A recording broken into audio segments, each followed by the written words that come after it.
அனைவருக்கும் வணக்கம். கன்னிராசி நேயர்களுக்கு பல ஆண்டுகளுக்கு பிறகு நிகழும் அதிசயம். இன்று 2/10/2024 இன்று இவை நடந்தே தீரும். யாராலும் மாற்ற இயலாது. இது முன்னோர்களுடைய வாக்கு. அப்படி என்ன மாதிரியான நன்மைகள் எல்லாம் ஏற்பட இருக்கு, கிரகநிலைகளின் ரீதியாக அமையிருக்கும் சாதகங்கள் என்ன, பாதகங்கள் என்ன, மேலும் என்ன மாதிரியான நன்மைகள் எல்லாம் உங்களுடைய வாழ்வில் ஏற்பட இருக்குது, குறிப்பா இத்தருணங்கள் என்ன மாதிரியான முன்னேற்றங்கள் எல்லாம் ஏற்பட இருக்கு என்பது குறித்தான முழுமையான பதிவு தான் இந்த வீடியோல நம்ம விரிவா பார்க்க போகிறோம். அதற்கு முன்னாடி கன்னிராசி நேயர்களான நீங்கள் ஆன்மீக சம்பந்தமான தகவல்கள், வாஸ்து சம்பந்தமான தகவல்கள், நவகிரக கோவில்கள் எங்கு உள்ளன, அங்கு சென்று நாம் எப்படி வழிபட வேண்டும், பரிகாரம் செய்யும் முறைகள் என்ன, உங்களுடைய ராசிக்கான பலன்கள் என்ன என்பது குறித்தான தகவல்களை நீங்கள் படித்து தெரிந்து கொள்ள வேண்டும் என்ற விருப்பம் இருந்துச்சு அப்படின்னா நம்ம சேனல் டிஸ்கிரிப்ஷன் மற்றும் சேனல் பேஜில் இதற்கான லிங்க் கொடுத்துருக்கோம். அந்த லிங்கை கிளிக் பண்ணி நீங்கள் படித்தும் தெரிந்து கொள்ளலாம். வாங்க இப்ப வீடியோக்குள்ள போலாம். கன்னிராசி நேயர்களை பொறுத்த வரைக்கும் 2/10/2024 இன்றைய தினம் சூரிய கிரகணம் நிகழ்கிறதுங்க. சூரிய பகவானை பொறுத்த வரைக்கும் பிதுர்காரகன், அதாவது தந்தை வழியை குறிப்பவன் என்று அர்த்தங்க.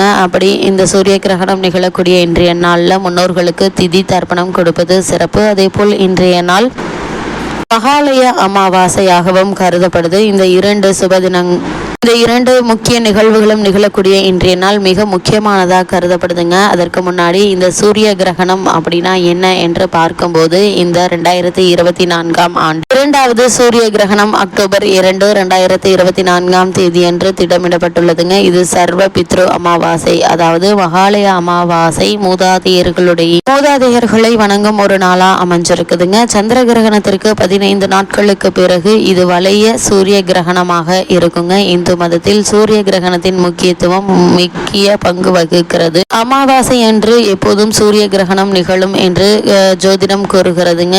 சூரிய கிரகணத்திற்கு 12 மணி நேரத்திற்கு முன் காலம் தொடங்குகிறது. இந்த ஆண்டு சந்திர கிரகணத்திற்கு 15 நாட்களுக்கு பிறகு அக்டோபர் 2, 2024 அன்று சர்வ பித்ரு அமாவாசை அன்று முன்னோருடைய அமாவாசை நாள் வருங்க. இந்த ஆண்டின் இரண்டாவது சூரிய கிரகணத்தை காண முடியுங்க.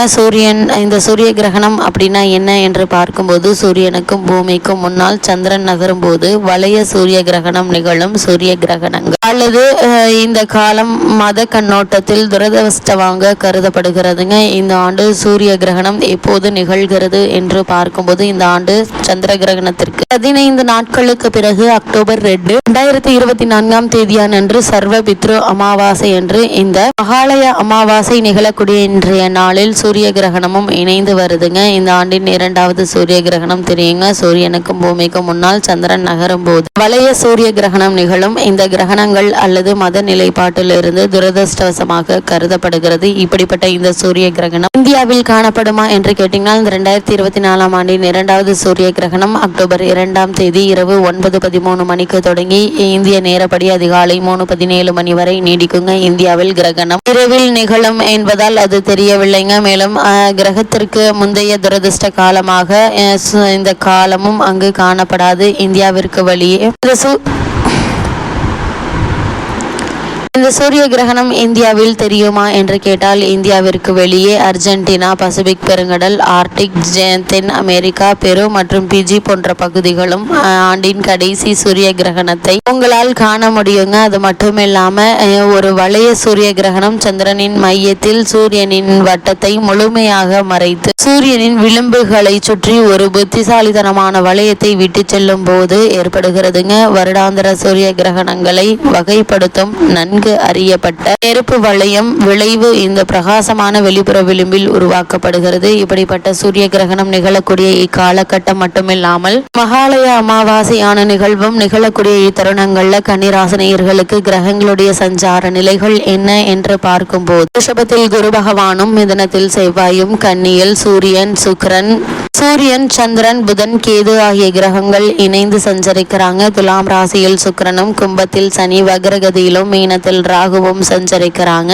இந்த கிரகங்களுடைய சஞ்சார நிலைகளின் காரணமாக கன்னிராசி நேயர்களுடைய வாழ்வில் மேலும் என்ன மாதிரியான நன்மைகள் எல்லாம் ஏற்பட இருக்கு என்று பார்க்கும்போது, ராசியில் ராசிநாதன் வீற்றிருப்பது பலம் என்று தாங்க சொல்ல வேண்டும். அது மட்டும் இல்லாமல் உங்களுடைய ராசிக்கு 10ஆம் இடத்திற்கு உரியவன் என்பதால் தகவல் தொழில்நுட்பத்துறை, எழுத்துத்துறை, பத்திரிகை பதிவு கல்வித்துறை, சுற்றுலாத்துறை முதலிய துறைகளை சார்ந்தவர்கள் நல்ல ஏற்றம் பெறக்கூடிய ஒரு தருணமாகவும் அமைஞ்சிருக்குதுங்க. வருமானம் போதிய அளவிற்கு இருக்குதுங்க. அது மட்டும் இல்லாம உங்களுடைய ராசிக்கு 6ஆம் இடத்தில் அமர்ந்த சனி உங்களுடைய முன்னேற்றத்தை அதிகப்படுத்துவாருங்க. உங்களுடைய ராசிக்கு 2ஆம் இடத்தில் சுக்கிரன் ஆட்சி பலத்தோடு இருப்பதால் வருமானத்தில் குறைவு இருக்காதுங்க. பாக்கியஸ்தானத்தில் குரு அமர்ந்து ராசியை பார்ப்பதால் குடும்பத்தில் மன அமைதி இருக்குங்க. தேவையில்லாத சண்டை சச்சரவுகள் ஏற்பட்டு வந்த நிலையில அந்த சண்டை சச்சரவுகள் நீங்கி அமைதியும் முன்னேற்றமும் ஏற்படக்கூடிய ஒரு காலகட்டமாகவே இக்காலகட்டம் அமைஞ்சிருக்குது. அதே போல இந்த காலகட்ட கிரக நிலைகளை ஆராய்ந்து பார்க்க போது உங்கள் ராசிநாதனான புதன் விரயஸ்தானத்தில் சஞ்சரிக்கிறாருங்க. விரையாதிபதி சூரியன் உங்களுடைய ராசியில் இருக்கிறார். எனவே இந்த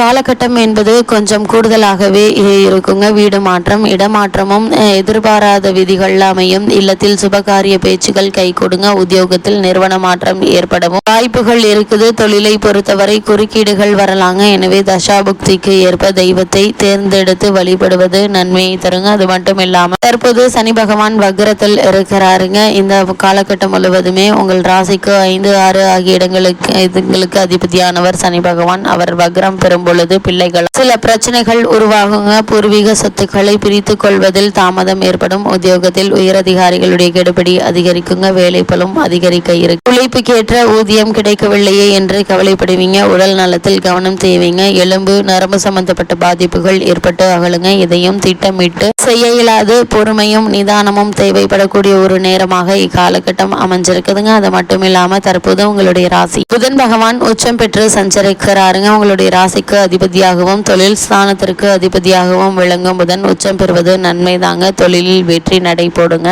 எதிர்பார்த்த தொகை கைக்கு வந்து சேருங்க. அது மட்டும் இல்லாம உங்களுடைய அழியா புகழுக்கு அஸ்திவாரம் அமைத்து கொடுக்கக்கூடிய ஒரு காலகட்டமா அமைஞ்சிருக்குது. நல்ல காரியம் ஒன்றை இந்த தருணங்கள்ல நீங்கள் செய்து முடிக்க இருக்கீங்க. பொது ஒப்பந்தங்கள் உங்களுக்கு அடுக்கடுக்காக வரலாங்க. உத்தியோகத்தை பொறுத்தவரை உயர் அதிகாரிகள் இணக்கமாக நடந்து கொள்வாங்க. அலுவலகத்தில் நீங்கள் கேட்ட சலுகைகள் கிடைக்க இருக்குதுங்க. அது மட்டும் இல்லாம உங்களுடைய ராசிக்கு தனஸ்தானத்தில் சுக்கிரன் உச்சம் பெறுகிறாரு. உங்களுடைய ராசிக்கு 2, 9 ஆகிய இடங்களுக்கு அதிபதியானவர் சுக்கிரன். அவர் தனஸ்தானத்தில் சஞ்சரிக்கும் போது வருமானம் அதிகரிக்குங்க. வளர்ச்சி கூடும். கொடுக்கல் வாங்கல் ஒழுங்காகுங்க. இல்லம் கட்டி குடியேற வேண்டும் என்ற ஆசை நிறைவேறுங்க. பெற்றோருடைய ஆதரவோடு தொழில் முன்னேற்றம் காண இருக்கீங்க.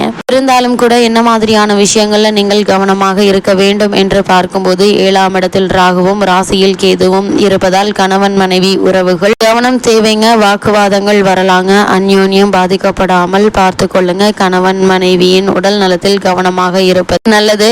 ராசியில் சூரியன் இருப்பதால் உணவு விஷயத்தில் மிக மிக கட்டுப்பாடு அவசியம் என்பதை கிரகநிலைகள் மீண்டும் மீண்டும் அறிவுறுத்துது. கன்னிராசினியர்களை பொறுத்த வரைக்கும் இத்தருணங்கள்ல கிரகநிலைகளின் ரீதியாக கூறப்படும் பரிகாரம் என்ன என்று பார்க்கும்போது ராசியில் கேது, 7இல் ராகு இருப்பதால் அருகில் உள்ள புற்று மாரியம்மன் கோவிலில் விளக்கிட்டு வழிபடுங்க. குறிப்பா இன்றைய நாள்ல முன்னோர்களுக்கு திதி தர்ப்பணம் கொடுத்து வழிபடுவது எண்ணற்ற நன்மைகளை உங்களுடைய வாழ்வில் ஏற்படுத்தும்.